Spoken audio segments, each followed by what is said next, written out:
Hi, friends. Susan Blackwell from the Spark File here to let you know that the doors are open for the Spark File Illume, a 9-month group creativity coaching mastermind that invites you to be the Chief Creative Officer and Chief Marketing Officer of your creativity. But what does that mean?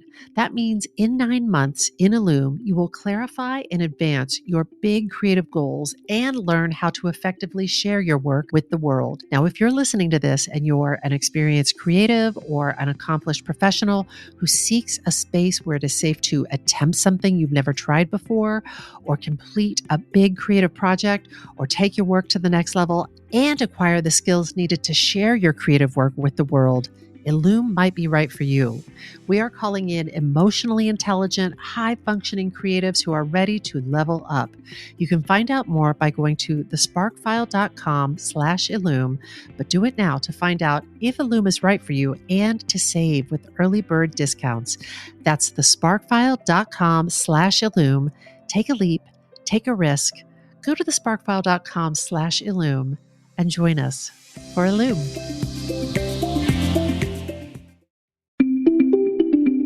Hi, friends. I'm Laura Camion. And I'm Susan Blackwell. And we're the hosts of the Spark File Creativity Podcast. We are excited to report that we're accepting applications for the Spark File Select Group Creativity Coaching Program, a guided 6-month creative adventure. This program is like a live, interactive episode of the Spark File Podcast, facilitated by the two of us and, of course, the occasional inspiring expert or guest maker. We'll investigate topics that directly impact your creativity and productivity. A select group of participants will design and navigate their own creative roadmaps and support each other to get the work done.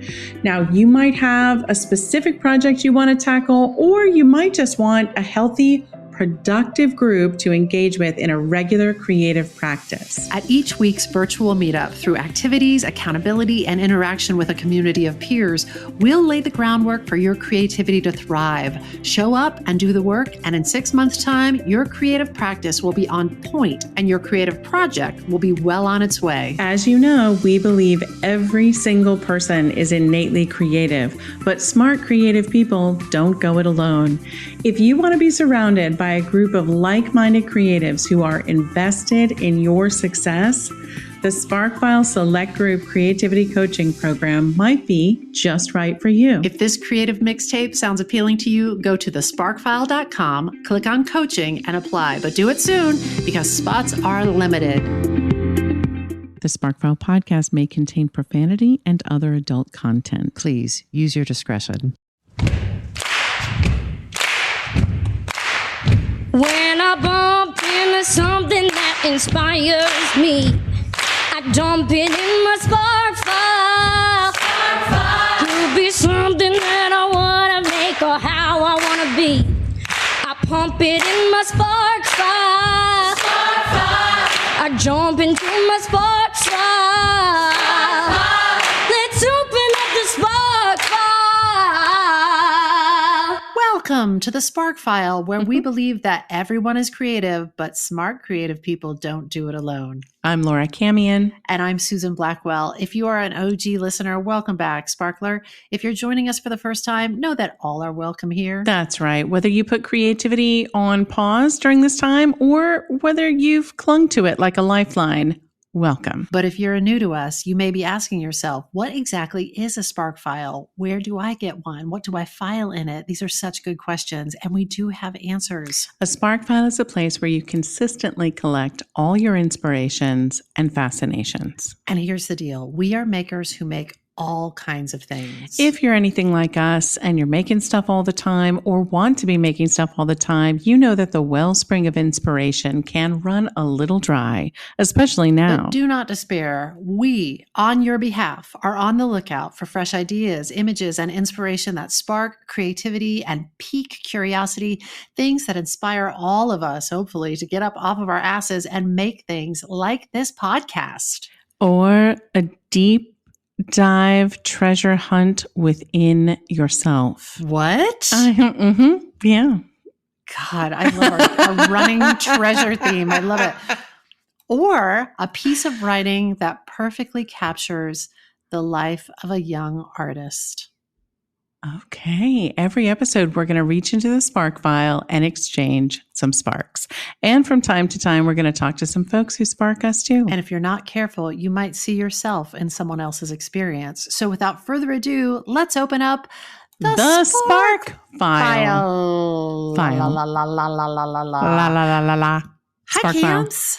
Hi, Blackwell. Spark file. I just have one question for everybody listening. Have you registered yet? Have you registered yet for the New Year's creativity kickoff? Is it going to be a beautiful virtual retreat? Yes, it is. If you've been living in this pandemic and using this time to assess or reassess your life and what you want to make of it, what a beautiful gift to give yourself or to force someone else to give you to go into 2021 with a fresh vision for what you want to make of your one wild and precious life. Yeah. Yes. Thank you, Mary Oliver. With the permission to make creativity a priority. You know, I know for both of us, we've expressed at certain times during this interesting era that there have been times where we felt, is creativity, does it have to be top of the list? Is it okay? It feels like there are other more important things right now. But as we've discussed, it is nothing is more important. Nothing is more important than your creativity. Nothing. It can help you. It can help you in so many ways to heal. And it can bring you some calm, getting into the flow, etc. So there's many, many benefits. See episode 2 episodes back to refer to the many benefits of creativity. But we're hoping for both ourselves and for all of you that creativity can rise to the top of the list next year. And as we have both said time and again, we really do believe that everyone is creative, but it is super helpful to have some support while you are making and creating things. And if you're so inclined, we're so happy to provide you with that support. So we hope you'll join us. And also it's just going to be fun. And it really is going to have feel more like a retreat. Gosh, is there anything else, any other updates or whatnot? Chit chat? What are you watching? What are you watching these days? I'm watching The Undoing with Nicole Kidman and Hugh Grant. I'm thrilled that you're watching it because I saw the first episode and I was like, I don't think I have time for this, but I wish somebody would just tell me what this is. That is so funny. I've actually been anxiously awaiting other shows, and so I've felt like a bit adrift. And, at the end of the day, I want something that will take me away. We've talked about this. I'm like, I'm craving, I want to go to another century. I want to go to a fantasy land that doesn't exist. I've been through the Harry Potters. I've been through the Game of Thrones. Like, just take me Pandemic to another. Escape. Yeah. Did you get into the Queen's Gambit? Did you get into I that? have not watched that yet, although it is on my list. I don't know. I'm feeling a resistance, but I think I will watch it. But I'm hearing great things. It's pretty beautiful. I mean, there were things about it that I was like, maybe that seems a little, it stretches I was just like. Suspension of disbelief. You're still a little like, well, okay. A little bit. There were some things that I was like, that's weird. But there's so much to recommend that series. And where I sort of came out, I was like, I was fascinated by so many pieces of it. If you love mid-century design and clothing and stuff like that, then you're going to enjoy. I'll be sparked by that. Yeah. The actress who plays the central character is really, really good. She's really good. I've seen her in Peaky Blinders. She was good in that. And also the remake of Emma most recently. That? I have to say that she was lovely and wonderful, but I I saw Emma with Gwyneth Paltrow, at a formative time and kicked off, a love of Jane Austen, et cetera. So it had a pretty high bar to meet. Yeah. But if a new generation of people are discovering Emma and Jane Austen for the first time, I thought it was saucy and delicious and done, in a way that is totally appropriate for now. Well, I will just say in The Queen's Gambit, just off the dome, just off the top, her American accent is phenomenal. Where is she from? I think it's something like she was born in Argentina but raised in the United Kingdom. Wow. And her American accent is flawless. And she's great. Just the things she had to master, especially in the realm of chess, to play this role are pretty significant. And when it's all said and done, it feels like this extended format movie. It's like watching a really long movie. So that's been really great. Good. I'm afraid The Crown is starting. The Crown season 4 is starting. So there'll be that.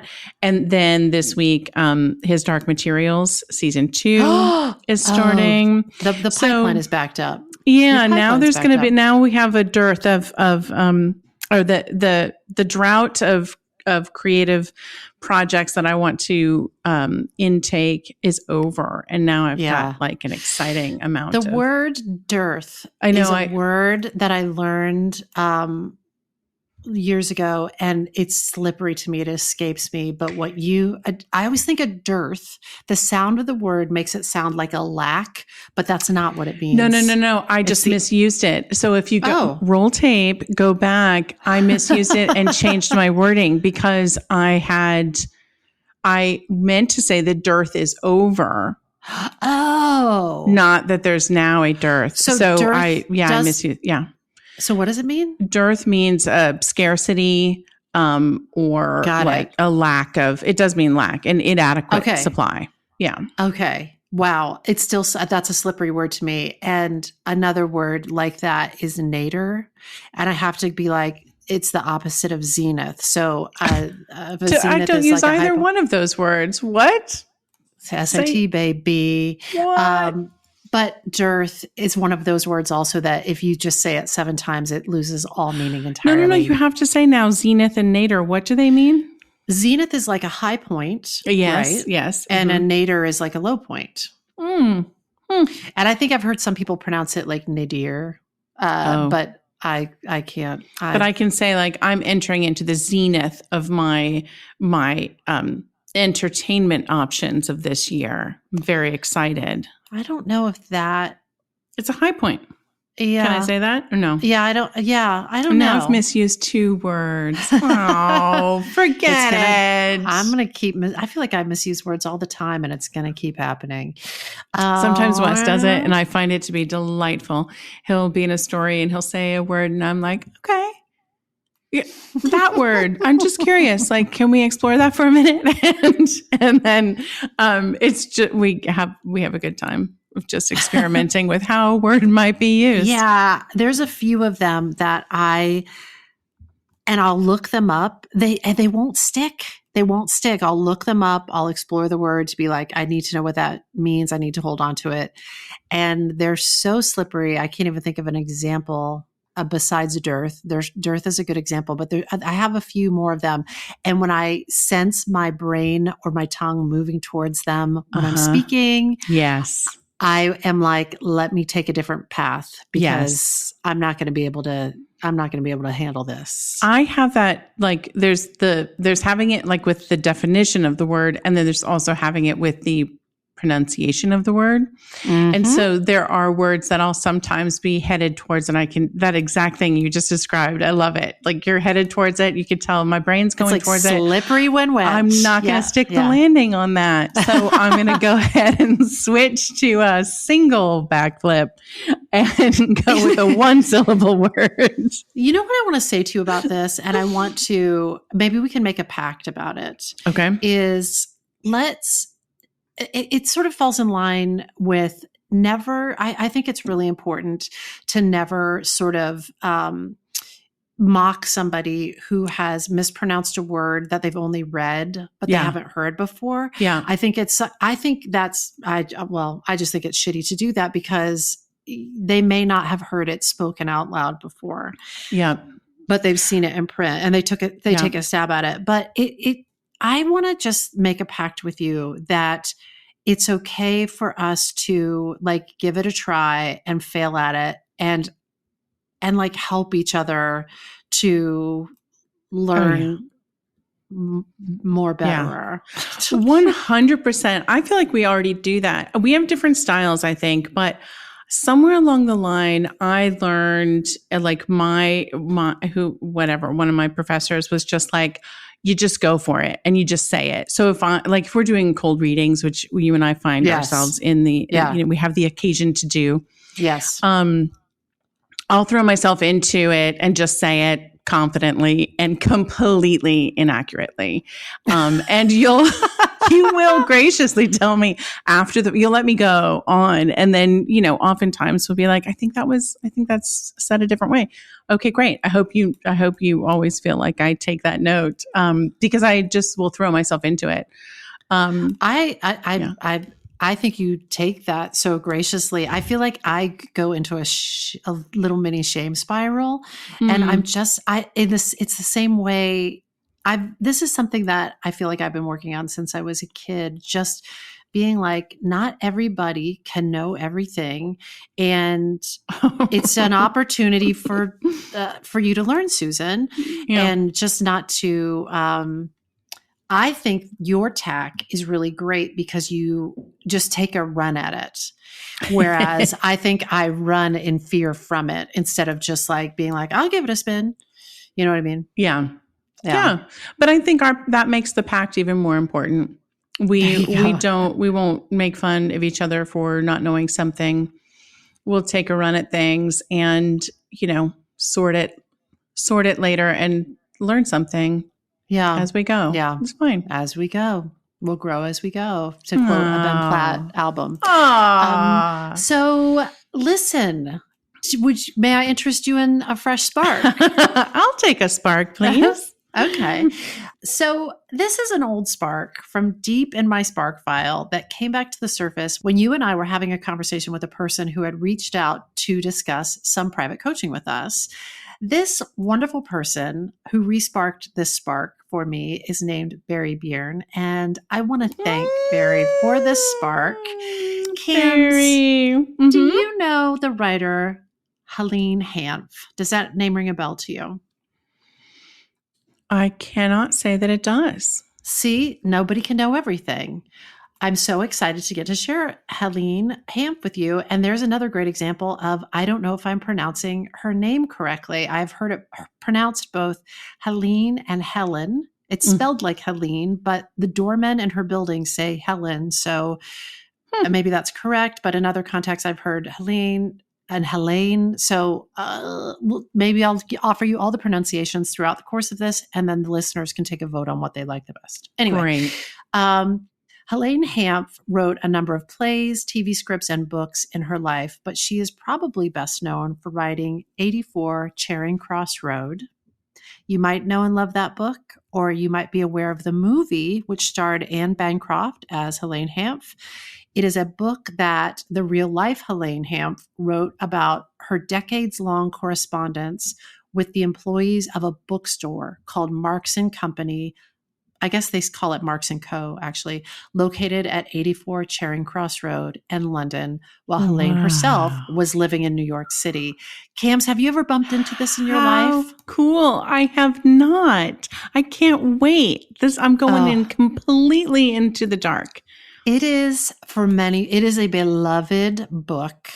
And as I said, it sort of chronicles this exchange of letters between these people who shared a passion for books. And Helene Hanff is a total saucy pants. She is such a funny writer. And even her letters to this bookseller, just her ordering books and then responding to the books that they sent her, are so charming.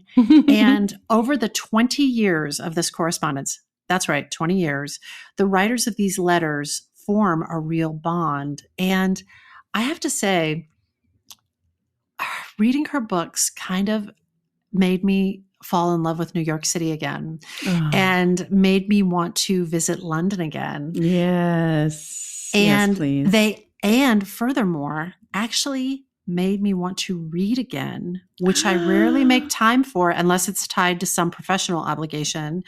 Because sometimes as I age and my eyesight is changing, it can sometimes make me feel either sleepy or guilty because I'm not like actively working on something.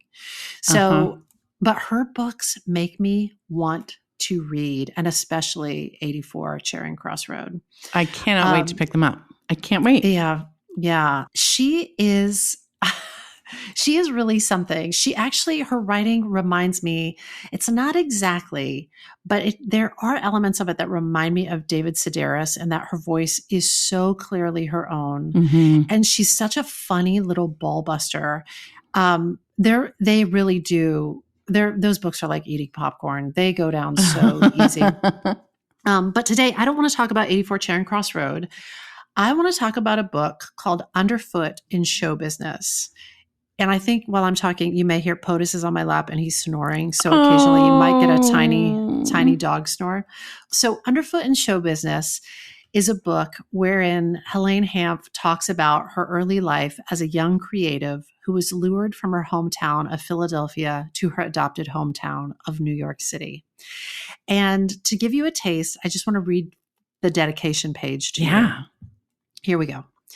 The day I finished this book, I celebrated by phoning Maxine in Hollywood. Sidebar, Maxine is Helene's best friend since they were both young girls, new in New York City, and Maxine is an actress, just so you know. Mm-hmm. She goes on. Do you want to hear the dedication? I asked her. Go ahead, said Maxine. So I read it to her. To all the stage-struck kids who ever have or ever will set out to crash the theater. What do you think of it? I asked. It's much too sentimental, said Maxine. Why don't you just dedicate it to me? So what the hell? This book is for Maxine.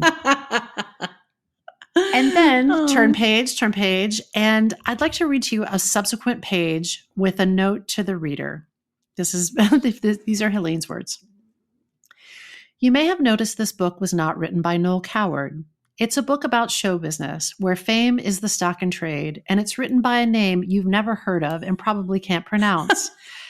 There is a simple explanation for this. Each year, hundreds of stage-struck kids arrive in New York determined to crash the theater, firmly convinced they're destined to be famous Broadway stars or playwrights.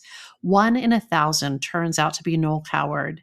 This book is about life among the other 999 by one of them. Signed, Helene Hanff. Wow.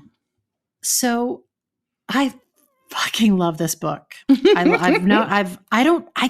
was racking my brain to remember how I first got my hands on this book.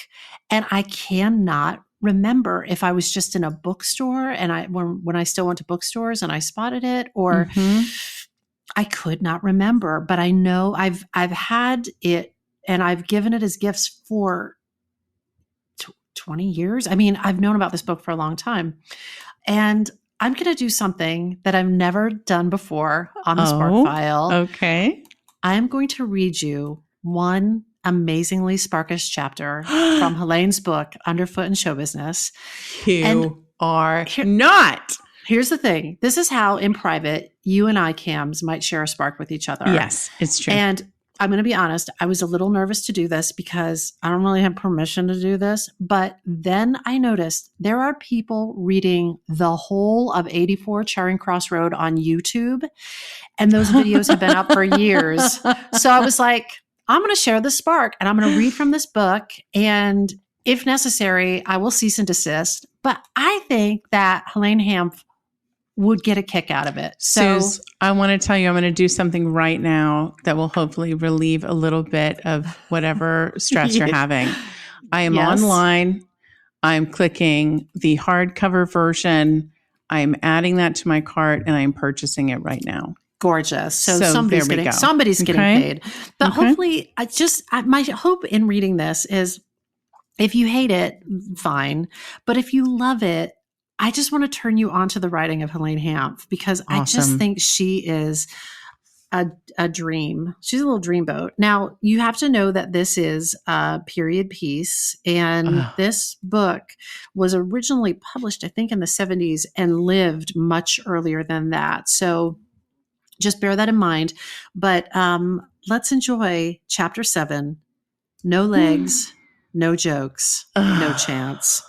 So excited. And again, please enjoy the sound of POTUS snoring because I don't plan on cutting around it. So this is what it's like on Sunday afternoon at our house when you've got a dog in your sweatshirt and you're about to sit down with a good book. Here we go. And at Cam's at any time, if you want to stop me, please feel free.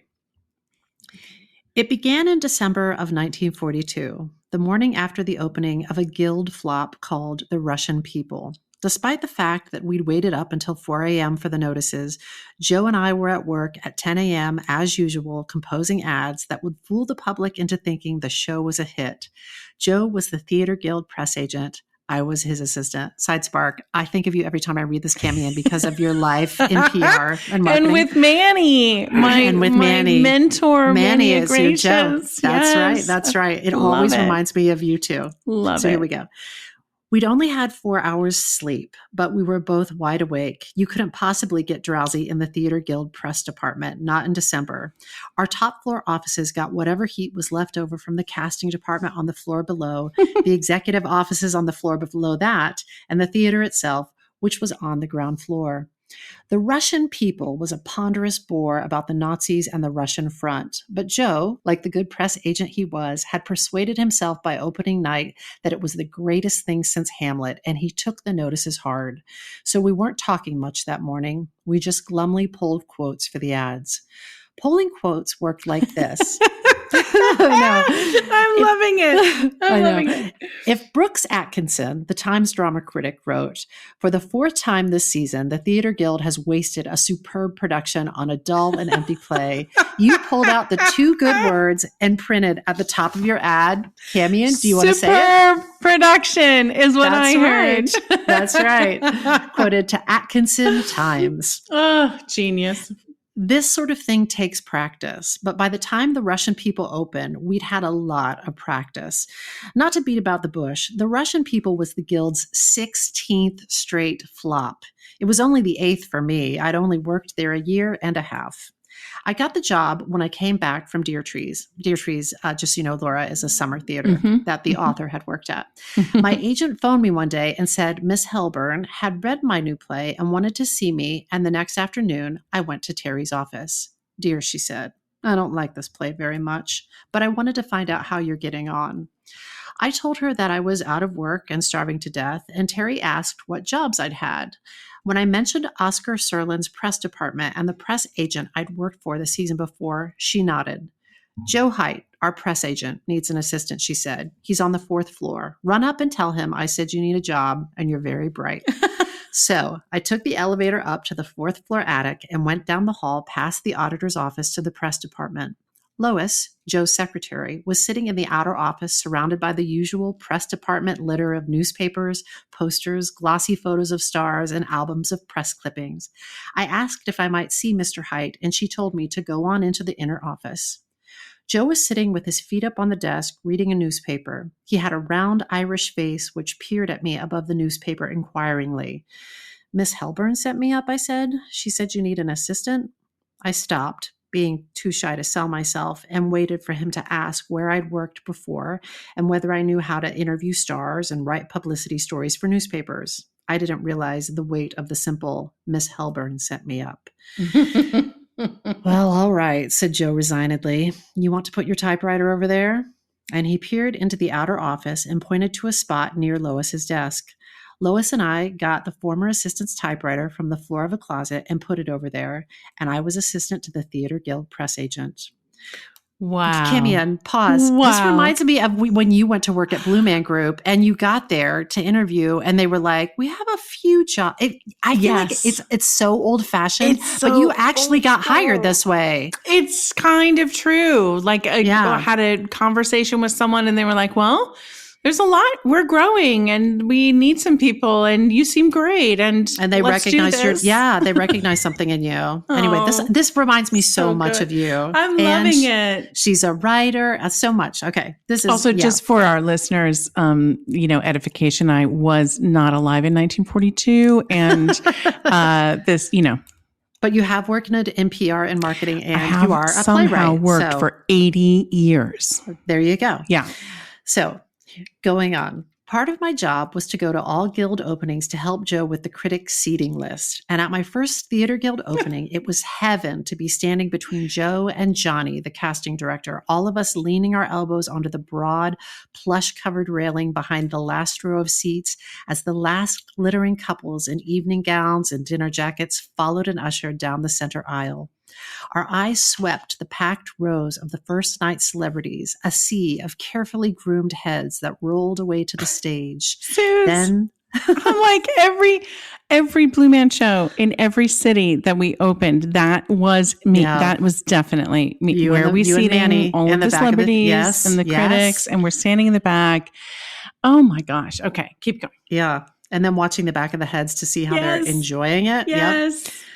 Then the house lights dimmed and went out, and in the black theater, the footlights gleamed like a golden ribbon along the edge of the dark stage, and as the curtains slowly rose, I think I stopped breathing. Oh. This heady excitement returned with each of the next 3 openings. Then it wore off. You couldn't possibly assist at the string of disasters the Guild produced that season and the next and retain your starry-eyed enthusiasm for opening nights.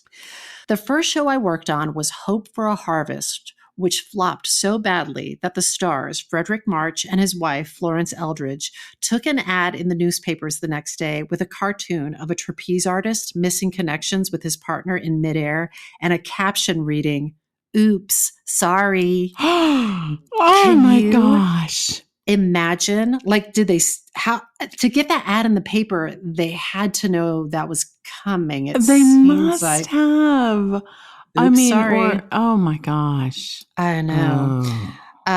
Subsequent accidents included Papa Is All, which was Pennsylvania Dutch, Mr. Sycamore, in which Stuart Irwin became a tree in the second act. That is not a misprint, and you did not misread it. And Yesterday's Magic, in which Paul Muni, as an alcoholic actor, threw himself out the window in the last scene.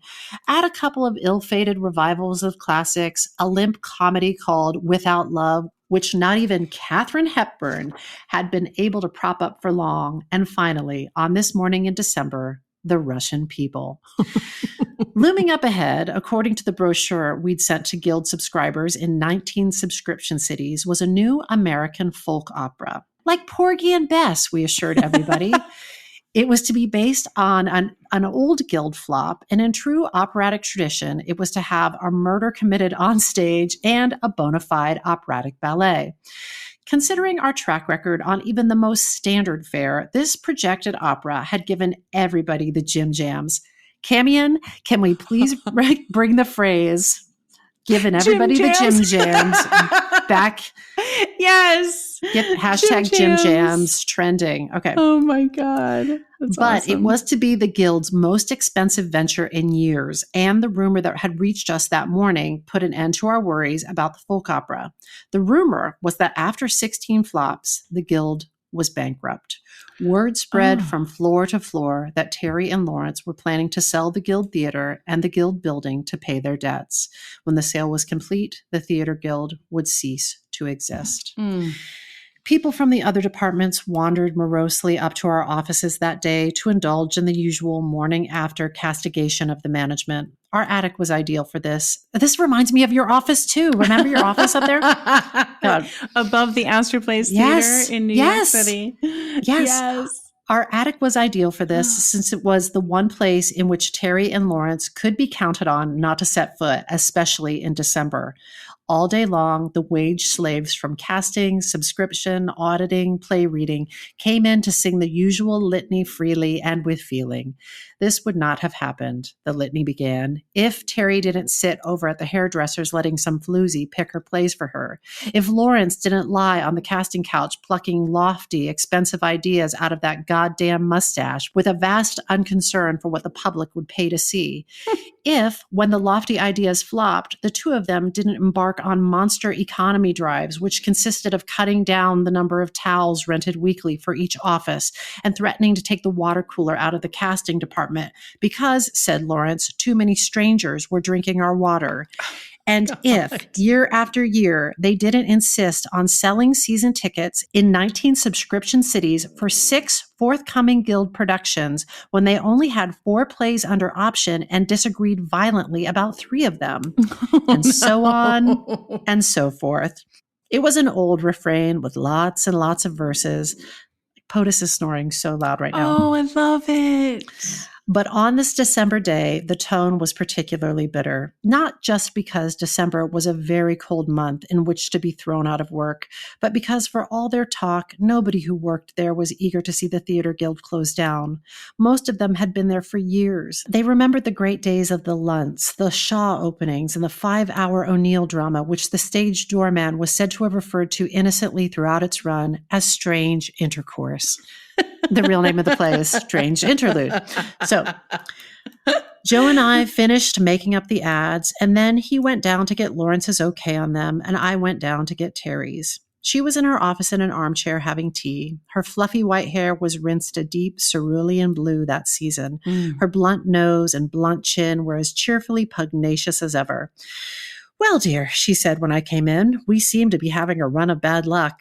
I gave her the ads, and she read them carefully, glancing at the reviews to check each quote, and then running her eye over all the reviews and murmuring, "I don't know what the boys want." Then she said the ads were fine and handed them back to me, and I started for the door. As I reached it, she said, patting her hair casually, "I noticed Lawrence was first on the program again. That's twice in a row now, isn't it?" If the program for one show read, "Produced by Lawrence Langner and Teresa Helburn," the program for the next show had to read, "Produced by Teresa Helburn and Lawrence Langner." I said I was sure Mr. Langner hadn't been first twice in a row because Joe was always careful to check the last program before we made up the new one. "All right," she said agreeably. "Just remind Joe, I'm first on the new one." My gloom evaporated. The Russian people hadn't been the one flop too many after all.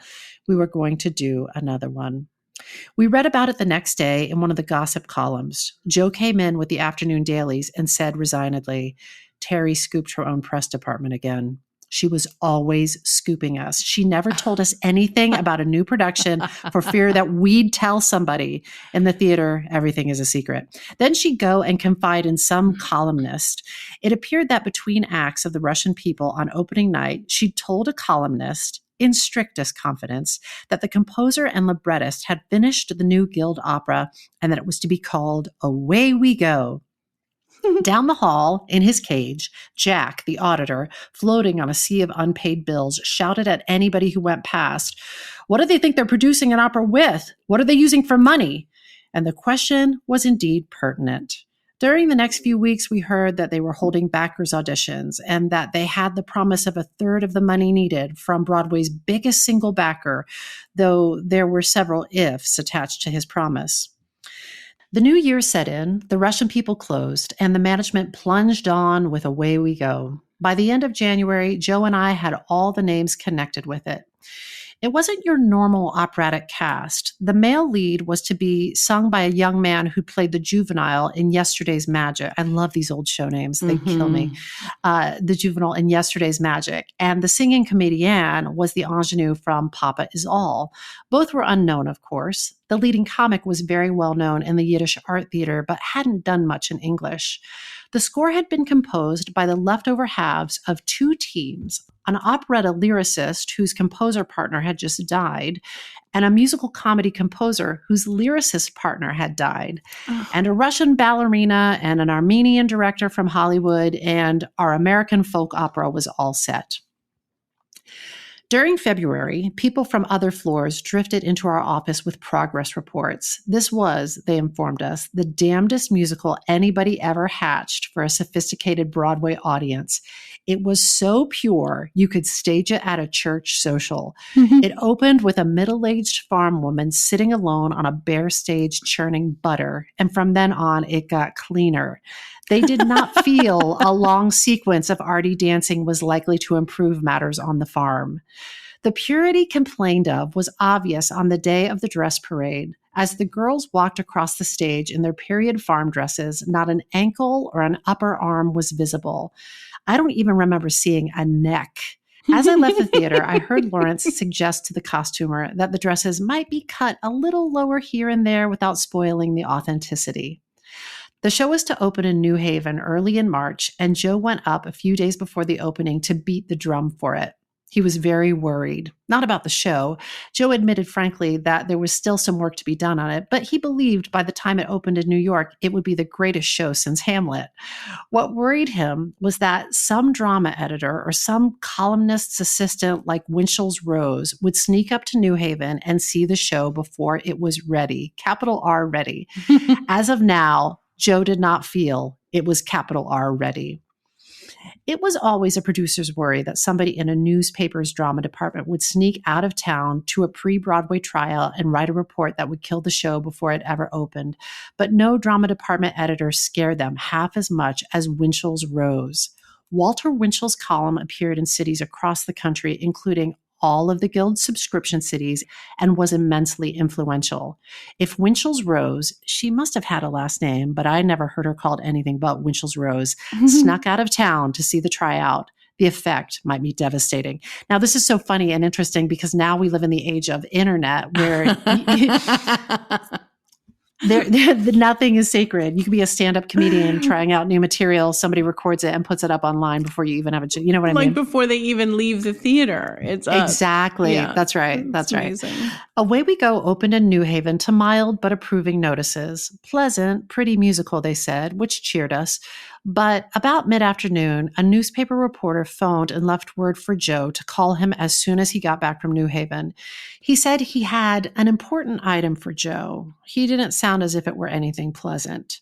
Joe came back to town. I've got to tell you, as I'm reading this, I'm just picturing Manny as Joe and you as Helene, just so you know. This must be made into a movie.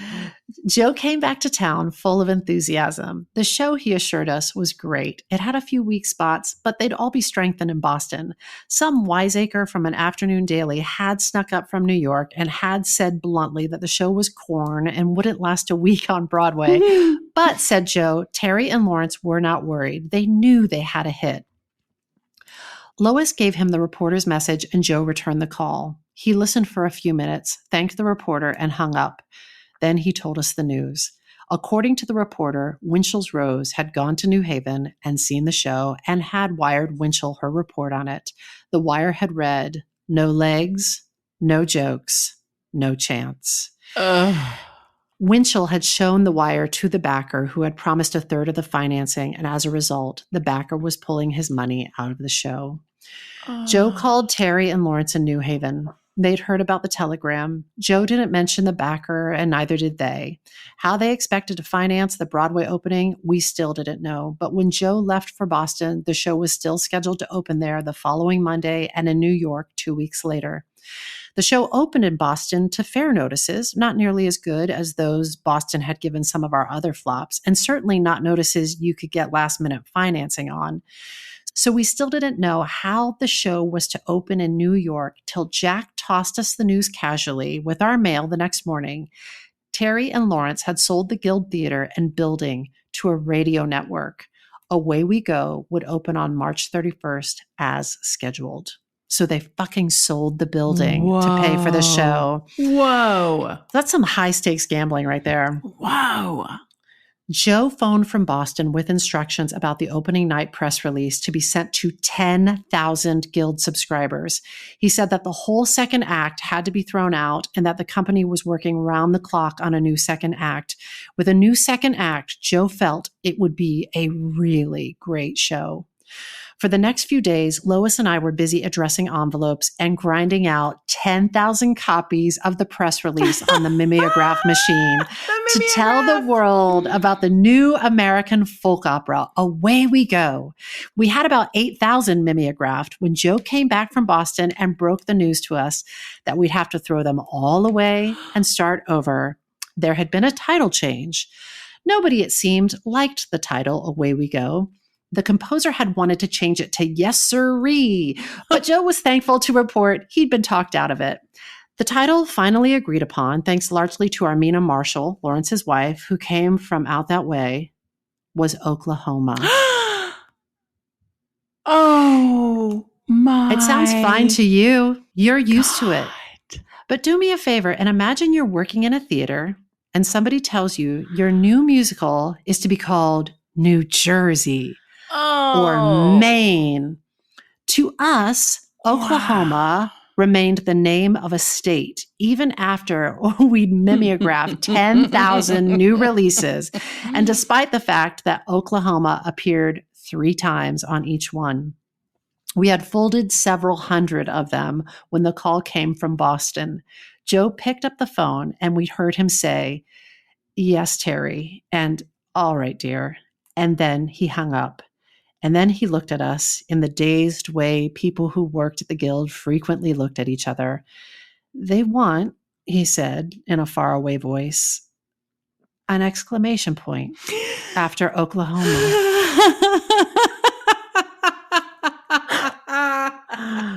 Which is how it happened that far into the night, Lois and I, bundled in our winter coats, sat in the outer office, putting 30,000 exclamation points on 10,000 press releases, while Joe, in the inner office, bundled in his overcoat, phoned all over town, hunting down and waking up various printing firms and sign painters.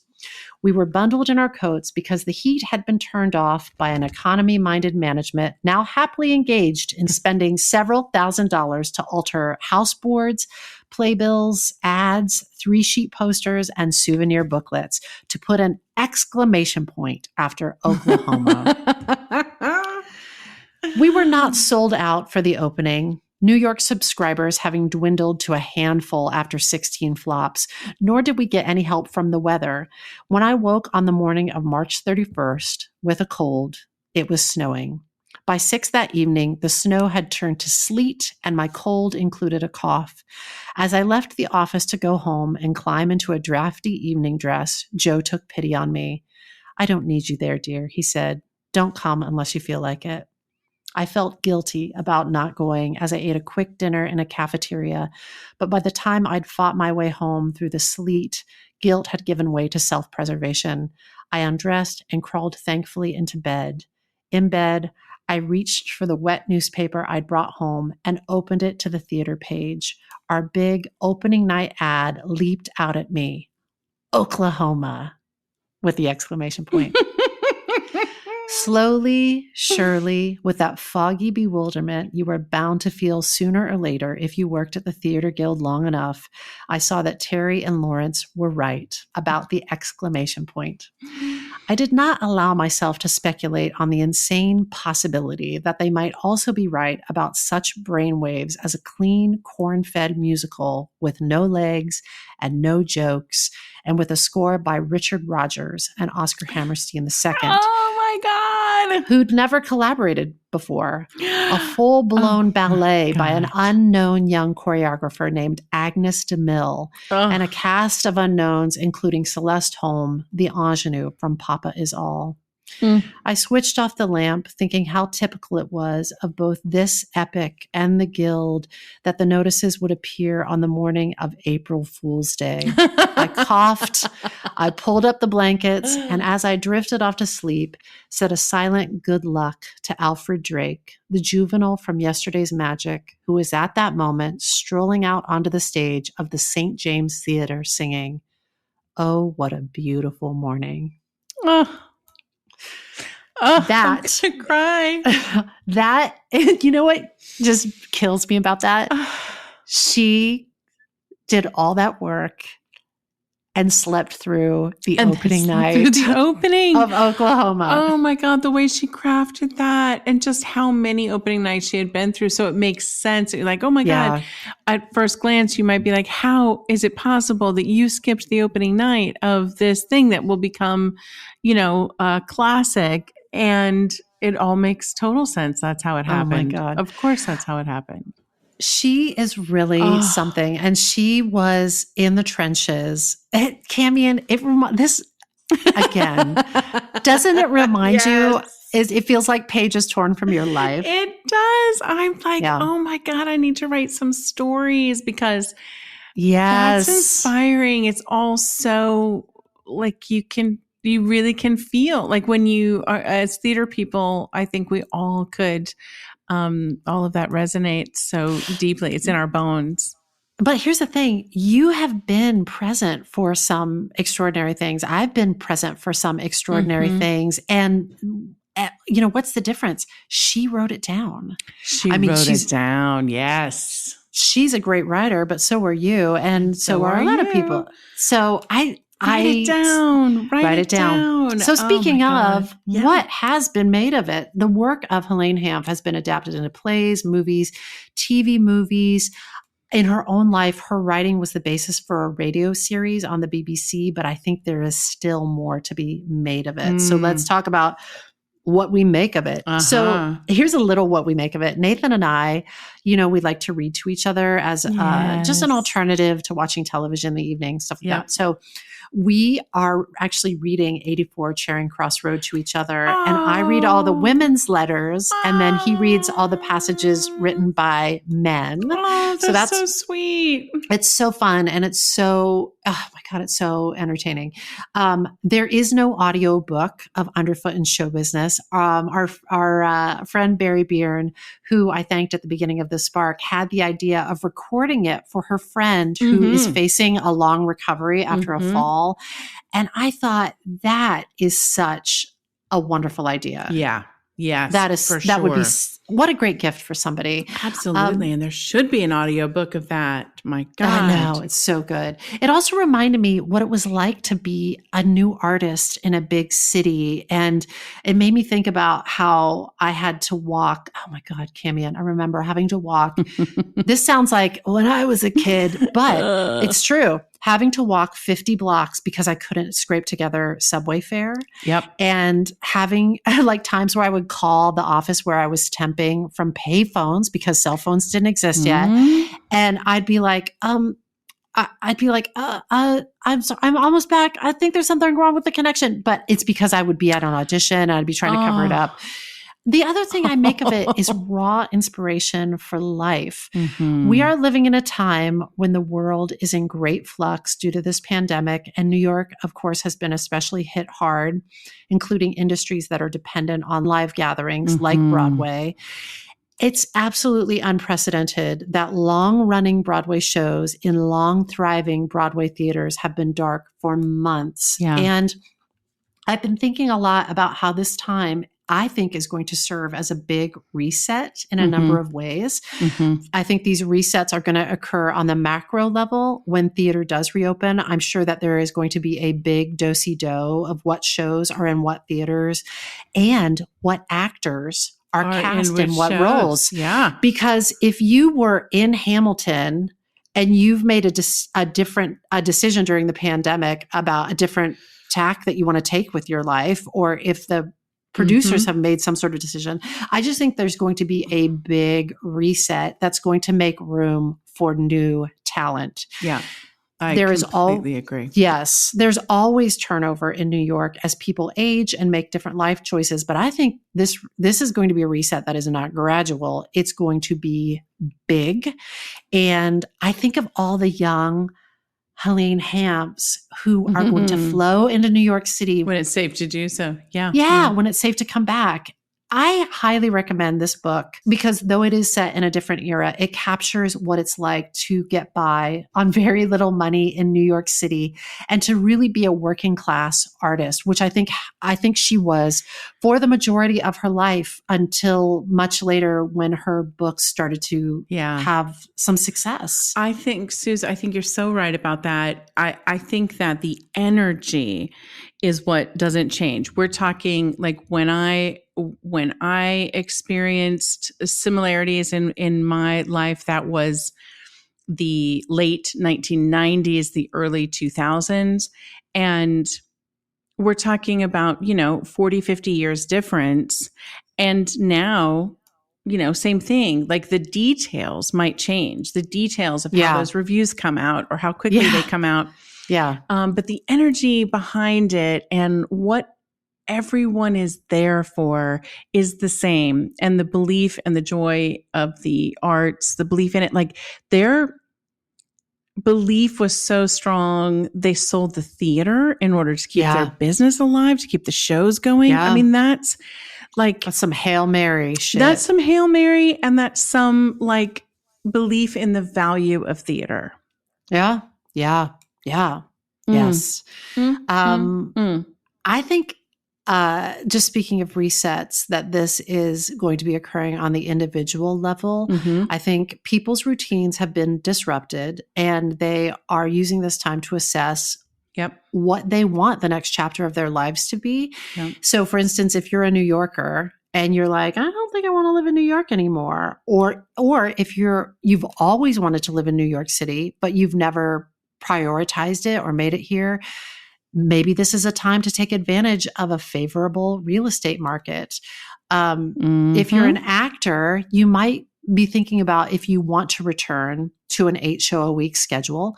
If you're a musician, you are going to ask yourself, do I really want to pick up that instrument again? If you've always dreamed of being a writer, this is a great time to start taking notes.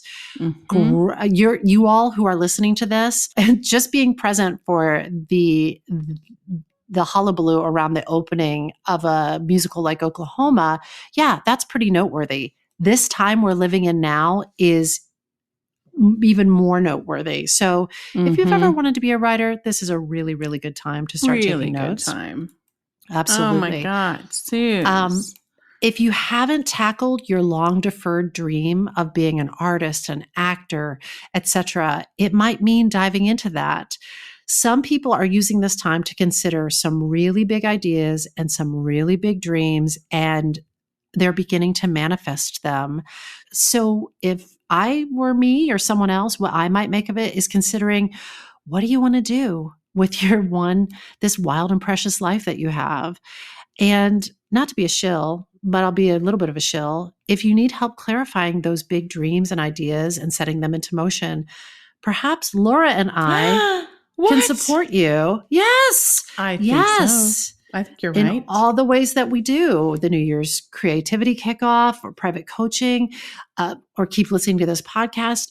We all need support in our creative endeavors. And we are here to support you in the same way that Helene had her Terrys and her Joes and her Maxines. She had her champions. And every artist needs their champions. And now, thanks to technology, those champions don't have to be in the same room with you. So that is my very, very weird spark du jour. Oh my God. I love it. I love it. It really, I got to give a shout out to my friend Carl Flanagan, who was one of the general managers of that latest incarnation of Oklahoma. And I'm going to tag him because I want to make sure that he probably already knows the origin story of it, but he might not. I want to make sure he hears this. How incredible. Like, you just think of all of those hidden gems of stories that we do not know. You also have to tag your friend. Is it Carl Flanagan? Yeah, it's Carl Flanagan. Yeah. Chapter 1 of the book I was just reading from, Underfoot in Show Business, is called Flanagan's Law. Stop it. Are you kidding? It is. It's called Flanagan's Law. And it's about her friend who's a stage manager named Bill Flanagan. And Flanagan's law of the theater is no matter what happens to you, it's unexpected. And she goes ahead, she unpacks that in the book. But yeah, so that's fun. If Carl Flanagan has not read that book, Carl Flanagan has got to read that book. Carl Flanagan, I want to say your name again. Carl Flanagan, you need to read this book. There you go. I'm going to tag him. This will be a good reminder to catch up and see what he's up to and what life choices he's made during this pandemic. Yes. Yeah, good reminder. That was delicious. I'm so happy I ordered that book. You've already ordered it. I love it. I did. Done. I love it. As you read it, I think you'll see, and I think a lot of you will see yourselves in her writing and her life. So, Hi, friends. I'm Laura Camion. And I'm Susan Blackwell. And we're the hosts of the Sparkfile Creativity Podcast. We are excited to report that we're accepting applications for the Sparkfile Select Group Creativity Coaching Program, a guided 6-month creative adventure. This program is like a live, interactive episode of the Sparkfile Podcast, facilitated by the two of us and, of course, the occasional inspiring expert or guest maker. We'll investigate topics that directly impact your creativity and productivity. A select group of participants will design and navigate their own creative roadmaps and support each other to get the work done.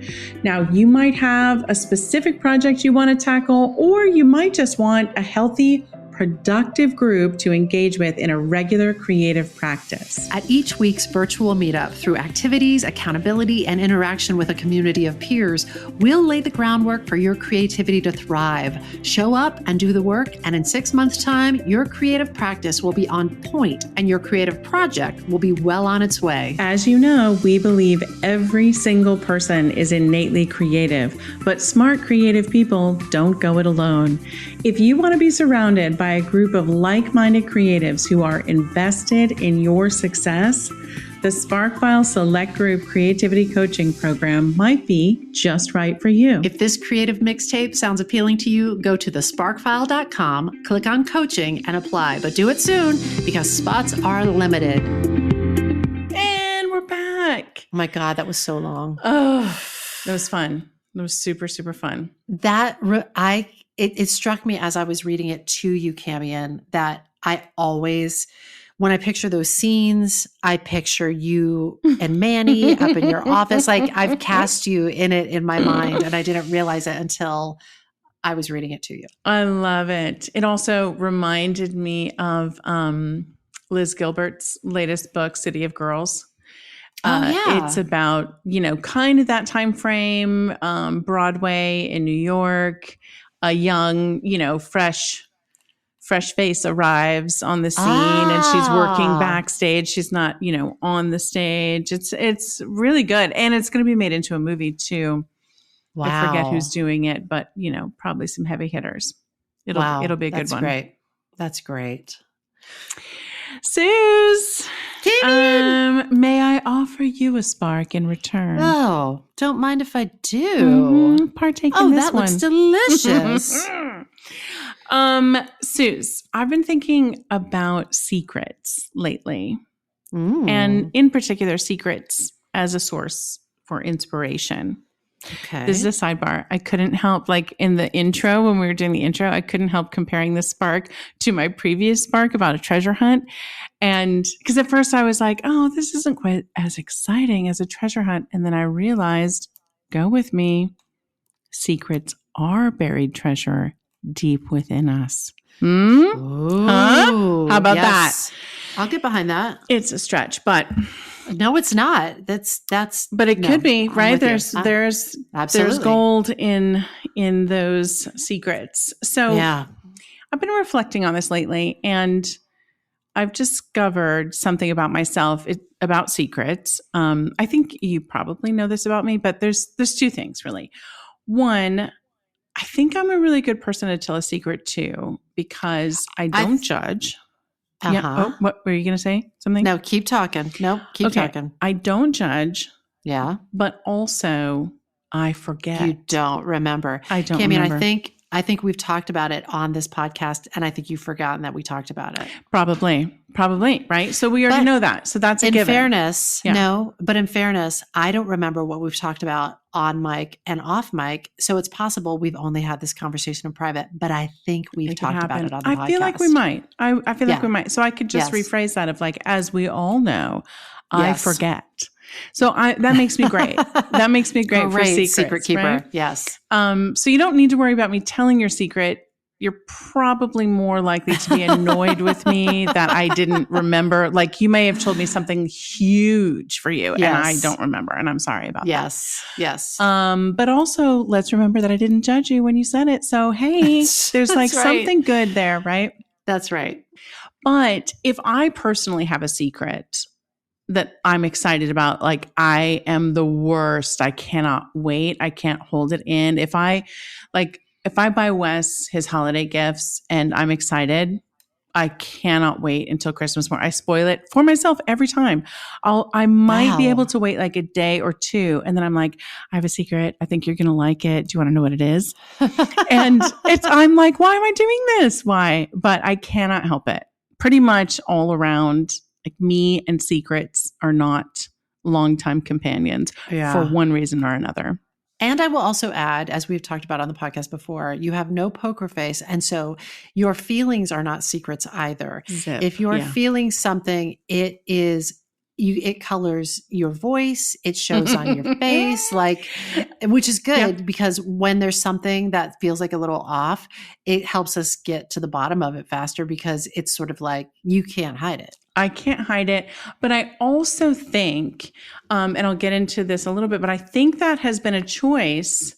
Go with me. Let me put a pin in that for a second and I'll circle back to it. But sure. I also realize that if I have a secret that I have been keeping from myself, those things,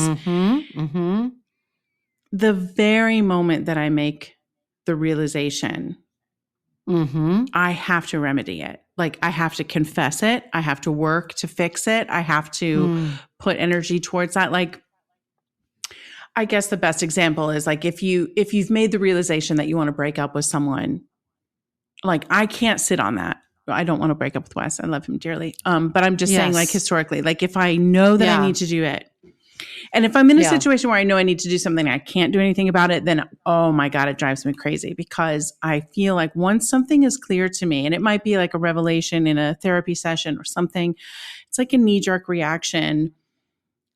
Once I discover the truth within me, I really can't ignore it. I feel like I have to write about it. I have to talk about it. I have to take action about it. Yeah. And you and I have both written very personal pieces that revealed a secret that we had been holding on to. Something about ourselves that had caused us to experience shame of some kind. And by taking the spotlight and shining it directly on that pain point, it really diminishes its ability to inflict shame or any other negative emotion. It sure does. It can be really empowering to reveal that. See, name it to tame it, right? And I think actually, so back to what you had just said, I think the moment that I wrote about my secret, that was the moment I realized my purpose, which is truth and authenticity above all else. And I have an endless desire to help myself and help other people get to the bottom of their personal truth and learn to express themselves authentically. And once I had a taste of that, I think there was no going back for me. And so what you're describing, I'm so happy that you said that because that is like in meetings, in our work together, like I no longer have a lot of energy invested in the mask. That, you know what I mean? Like I certainly watch people and I'm like, wow, you've got a whole like pretense going on so well that I don't know what's behind it. And that can serve people for sure. I'm not taking anything away from them, but I realized that once I realized my purpose about authenticity, like I took the mask off and set it down. Yeah. And now, for good or for bad, I can't put it back on. Yeah. But anyway, because of all of that, I've kept a keen eye on creative projects and works of art that reveal our need to reveal our secrets. And one of those projects is called Post Secret. I don't know if you've heard of that. Have you heard of it? I have. Yes, it's so fun. It was created by this community artist named Frank Warren, and he started it in 2004. He started it by printing up like 3,000 self-addressed blank postcards, and he started handing them out, and he gave like quick, simple instructions, and he asked people to share a secret they'd never shared before and mail it to him anonymously. And the idea spread beyond his wildest belief. People started to buy their own postcards and mail them to him. They started coming in from all over the country and eventually all over the globe. According to Frank, postsecret.com is the most visited advertising-free blog in the world. Wow. He has now received over 500,000 secrets. By the way, 500,000 secrets is also the name of his TED Talk. 500,000 secrets, aptly named. It's a great name for a perfume, too. It is. 500,000 secrets. Excuse me while I just spray on 500,000 secrets. So here's just a few things that people have mailed to him. And trigger warning, some of these, they're short and concise. However, some of them do reveal some painful facts. All right. So here are some of the things people have mailed to him. I found these stamps as a child, and I have been waiting all my life to have someone to send them to. I never did have someone. Oof. Here's a new secret. I was sort of hoping to be fired today. Secret. I'm contemplating whether to speak now or forever hold my peace. Oh. Interesting. On a Starbucks postcard, I give decaf to customers who are rude to me, which is awesome. This one is deep. Everyone who knew me before 9/11 believes I'm dead. Do we think that's real? I don't know. But thousands upon thousands of people did go missing that day. And there's a story in there. There's a story in there of someone who used that opportunity to disappear. Just saying. Wow. Premise of a screenplay. Go. New secret. The woman you are marrying has cheated on you with at least 3 people. I know because my husband and I are 2 of them. Oof. Ouch. That is like, that is it Faulkner? Who wrote that short story? Which one? The one about the baby shoes for sale. Baby shoes never worn. That comes really close to be who wrote for sale baby shoes never worn? Oh, it was Hemingway. It's Hemingway. I think that so. Is close to. Will you read that one more time? The woman you are marrying has cheated on you with at least 3 people. I know because my husband and I are 2 of them. That packs a punch. That's powerful. A new secret. I purposefully fell out of touch with you so that you wouldn't invite me to your wedding. Interesting. That's one way to break up a friendship. Wow. When people I love leave voicemails on my phone, I always save them in case they die tomorrow. And I have no other way of hearing their voice again.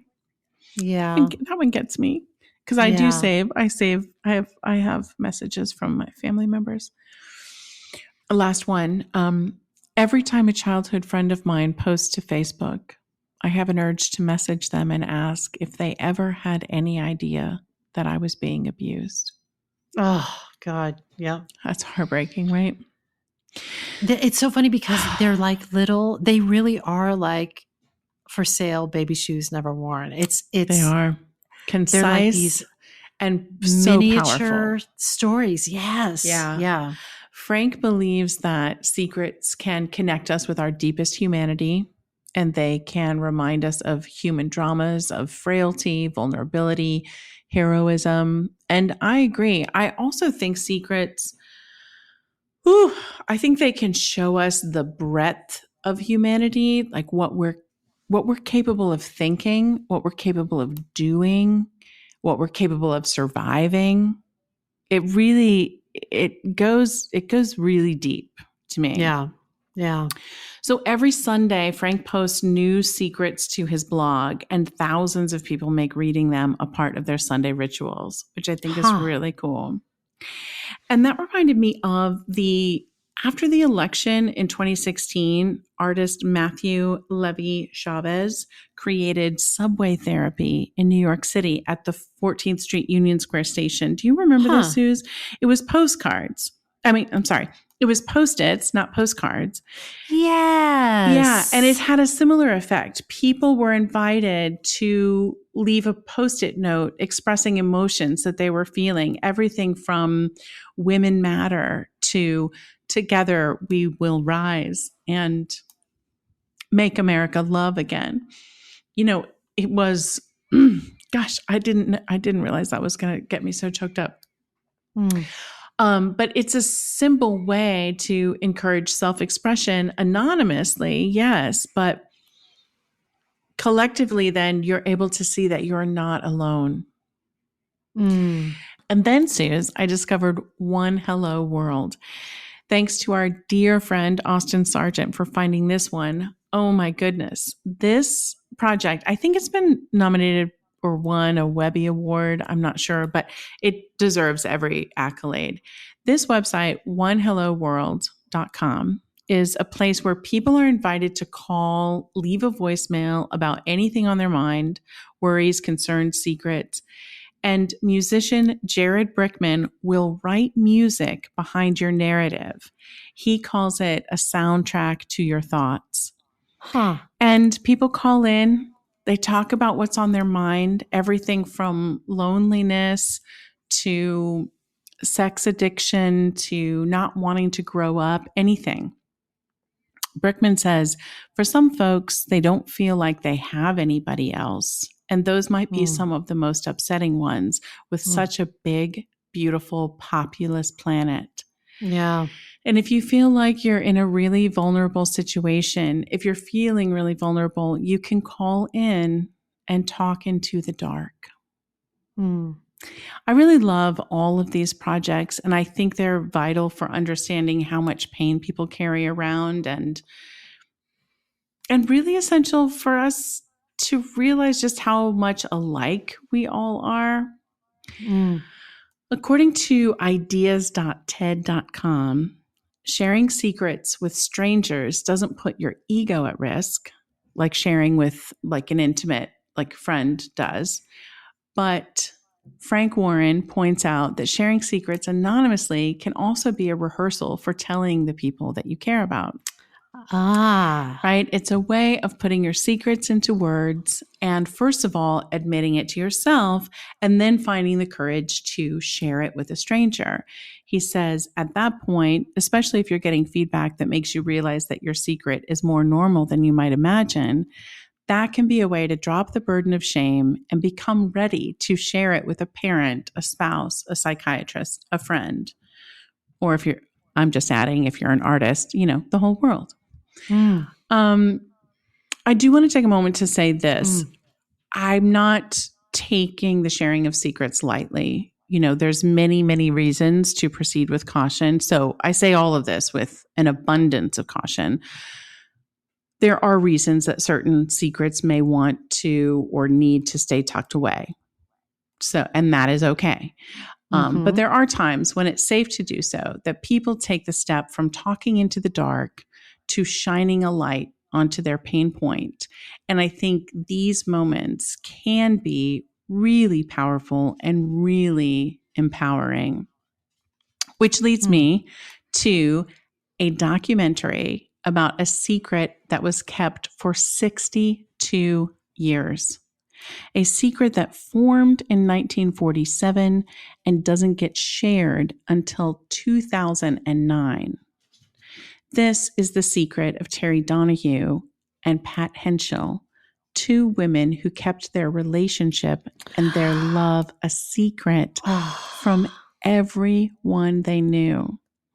In the documentary called A Secret Love, lets us in on their whole story.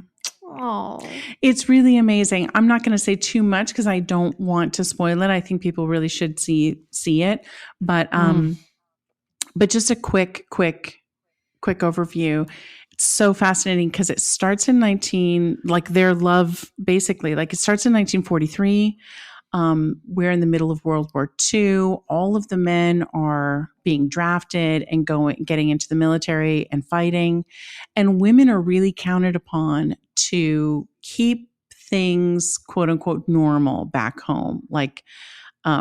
Make sure everyone feels like, oh, life is going on as it would. So women are needed to join the workforce, and they're even needed to provide entertainment, like entertainment that we're all accustomed to, like sports.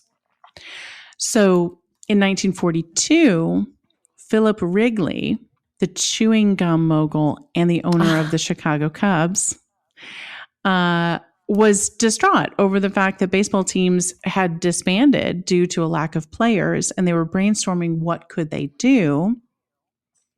He came up with the idea for the All-American Girls Baseball League. yeah. And if you've seen A League of Their Own, of course, you've seen the definitive story about this league of professional women baseball players. However, Suze, I just realized I was talking with Wes about this. I'm like, you know what? There can be more than one movie about this topic, and it can be explored from more than one angle. Of course. And there's an entire generation of people who've not seen that movie. So I'm just highlighting that spark for someone. Absolutely. There's more for all of us to learn. But in this era, in 1943, there's this All-American Girls Baseball League, which at first glance may sound like it's great for the ladies, but we have to remember it's still 1943, and femininity was expected and even regulated. Their uniforms were created; they were skirts instead of pants. Yes, all of it was centered around making each player as physically attractive as possible. And the women who played on the team had to attend charm school as well. So they might go to practice, and then they'd have to go to charm school. And here's a quote right from their charm school guide. When you become a player in the All-American Girls Baseball League, you have certain responsibilities because you two are in the limelight. Your actions and appearance, both on and off the field, reflect on the whole profession. It is not only your duty to do your best to hold up the standard of this profession, but do your level best to keep others in line too. Though it was never explicitly stated, historians and players alike say that these types of rules were in place in part to prevent the women from being perceived to be lesbians. That was the big fear. It's like, okay, we can let the ladies play ball, but we can't have anyone think that they're lesbians. So one of the cardinal rules of the league was play like a man, look like a lady. It is this world that 22-year-old Terry Donahue lived as a catcher and a utility infielder for the Peoria Red Wings. And Terry was on the Red Wings because she had played ball with her younger brothers and her family her whole life. And there in 1947, she met Pat Henschel, a woman who would become to be known as Terry's cousin and roommate, but in reality would be her lover for close to 70 years. Wow. Yeah. So she was playing in the baseball league. She met Pat. They fell in love. And then again, I'm not going to spoil it. I don't want to say any more. But this film is a really important story of their love and their ability to survive through incredible odds. And it captures a story told by the people who actually experienced it. When they filmed this, Pat was in her 80s and Terry was in her 90s. Wow. And they really got to tell their own story. And I was just so struck by how incredible it was that they were each able to relinquish the burden of this secret in their lifetime. Right? Yes. Yes. They did not take it to their grave. They could have, Wow. of course, but I mean, they had held on to the secret for 60 plus years, but they chose to let it go. Wow. And they definitely surprised certain family members. But others of them like put it together in retrospect, and they worried more about making sure that Pat and Terry knew that they were loved and that there was no judgment.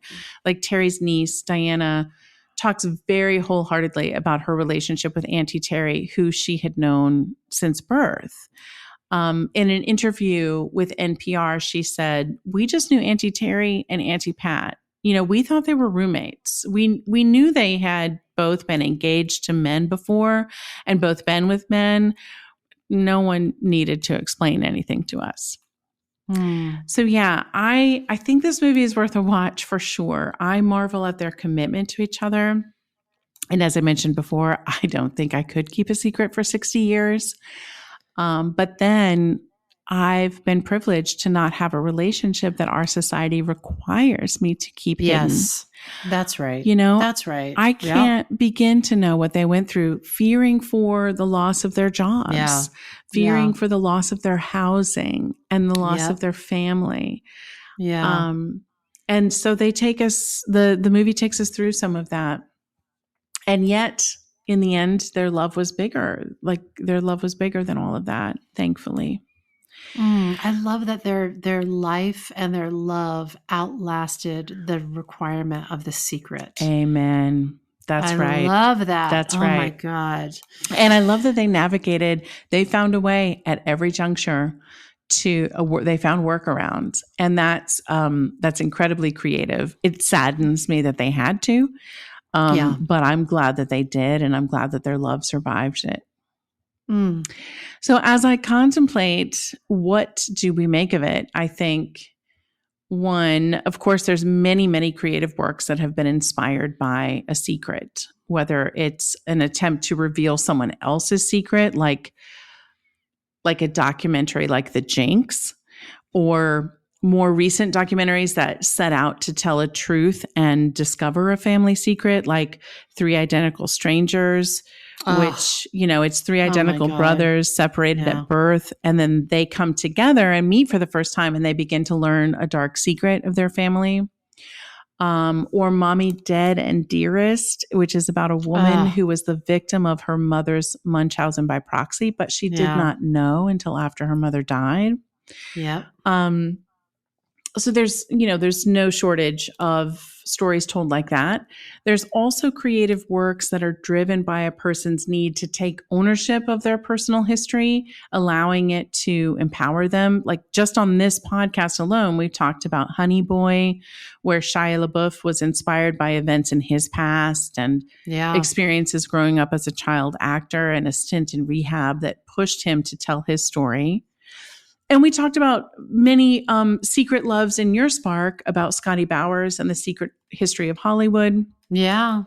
And of course, there's been a slew of fictionalized stories that hinge on major secrets being revealed. Oh my God, there's a million. But family abuse in August Osage County, fatal mistakes and corruption in All My Sons, lies that we tell ourselves and how we enable other people's lies in Who's Afraid of Virginia Woolf. I mean, there's literally like too many to name, obviously. But it just occurs to me that there's so many ways to use a secret for creative inspiration. And certainly you can come right out and tell it in a straightforward way. But you could also use it in a character's arc, in a fictionalized piece. You can write a song about it and have a character express everything that you've felt. Or you can make something inspired by your secret and not share it with a single living soul.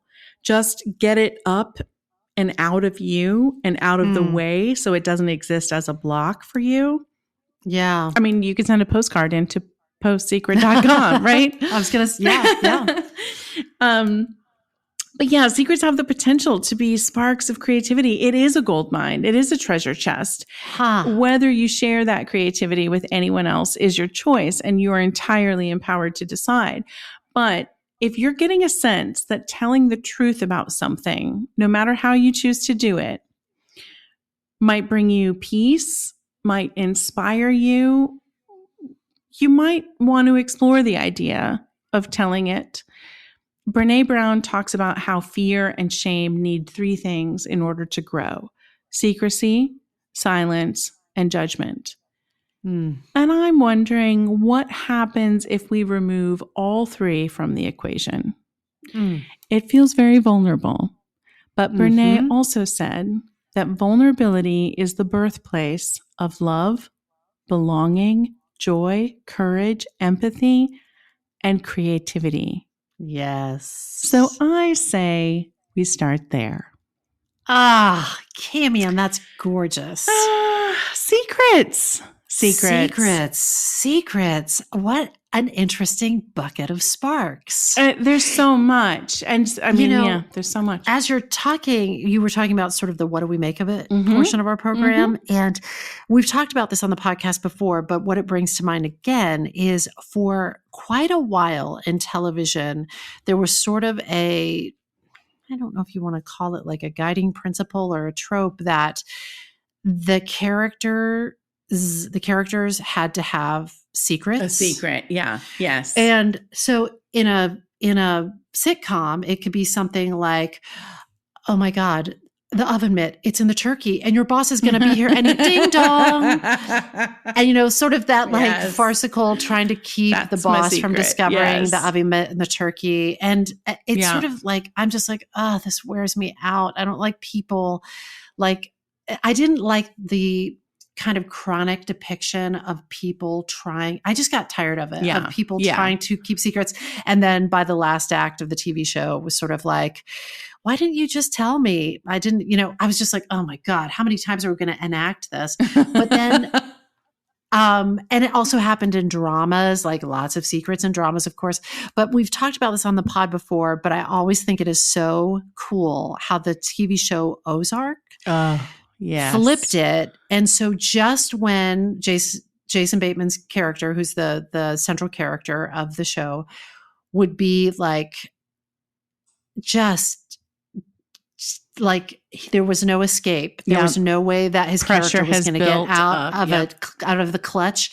He would just start telling the truth. Yep.